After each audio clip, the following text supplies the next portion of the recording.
Hi, this is Karen. I'm with inspiredbygram.com. Welcome to my channel. So today I'm bringing you just another simple card I've made here. It's a sweet hello card using the Forever Fern stamp set from Stampin' Up, along with the Forever Greenery Designer Series paper. So let's get started creating the card.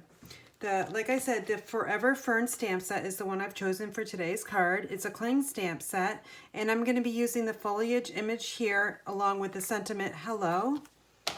I'm also using the Forever Greenery Designer Series paper, and the pattern I'm going to be using is this one right here, and on the reverse side is the back side is this pattern here.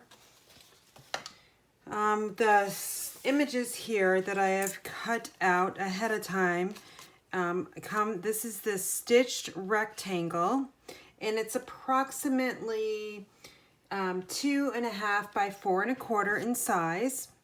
You can also cut your paper down if you do not have the dies.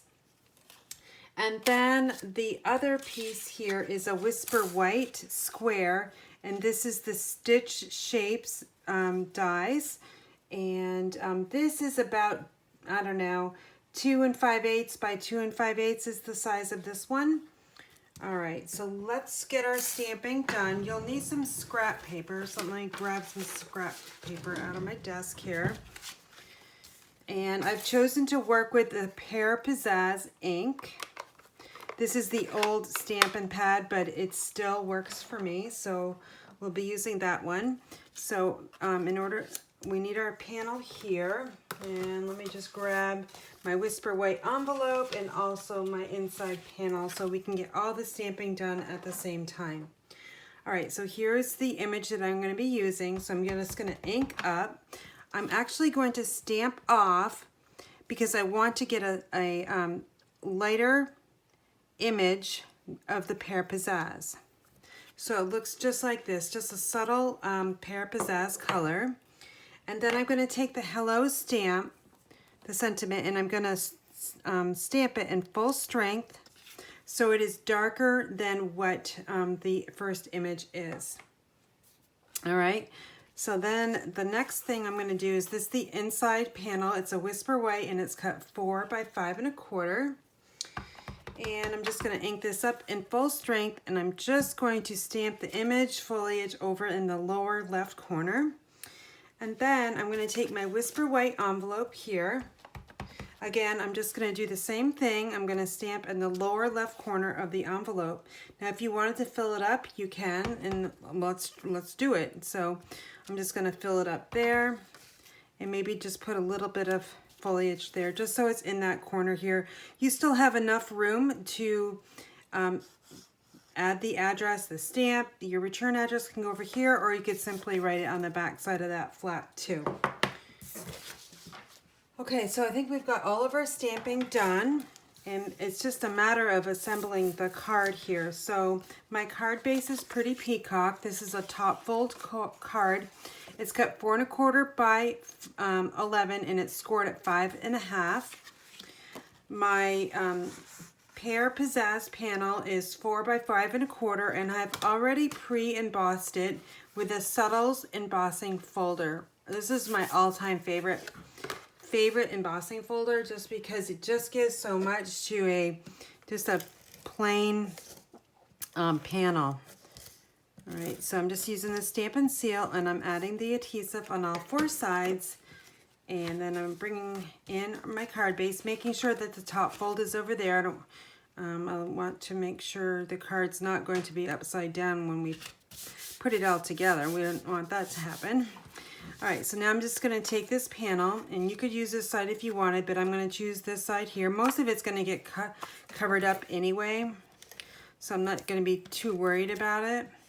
Again, I'm just taking my Stampin' Seal and adding it on all 4 sides, and I think I'm going to want, just looking at the example of the card here, this is what's going to be shown, so I think I'm going to go with this side on the left side. And again, I'm just got about a 1/4 inch border here on this side, and equal top and bottom, and it just gets adhered straight down.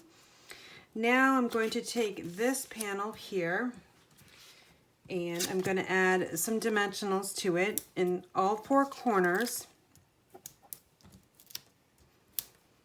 And then I'm going to add a dimensional in the middle, but I'm not going to put it dead center because our ribbon is going to go down here on the back side. So now what I want to do is I've got some of this, I don't know, this probably about 12 to 14 inches. And this is the braided linen thread.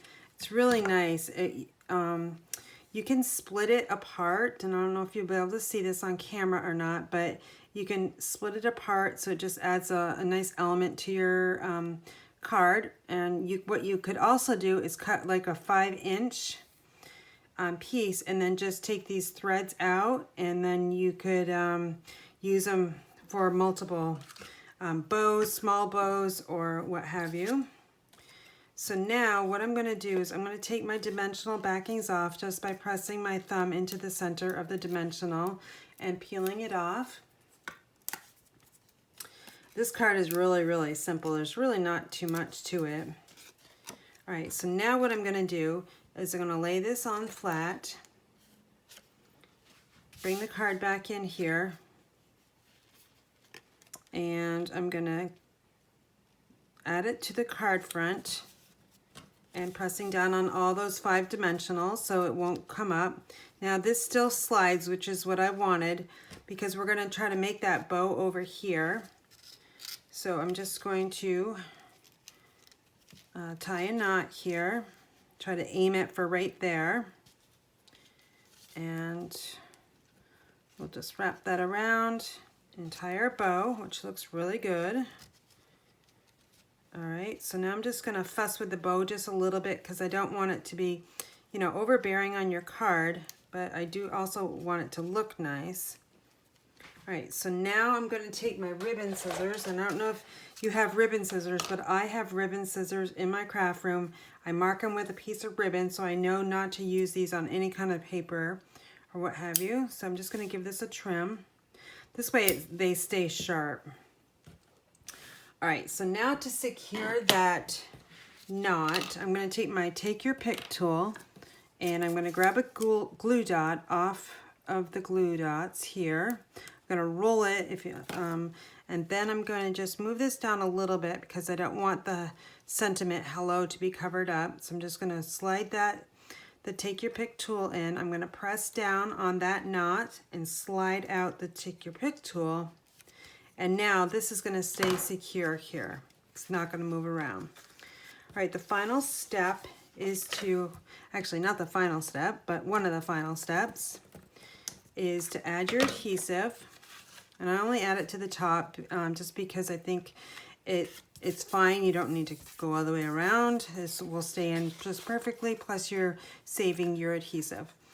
Now on the back side of this card, I stamped again with a foliage and my personalized stamp. So I like to do that on my cards.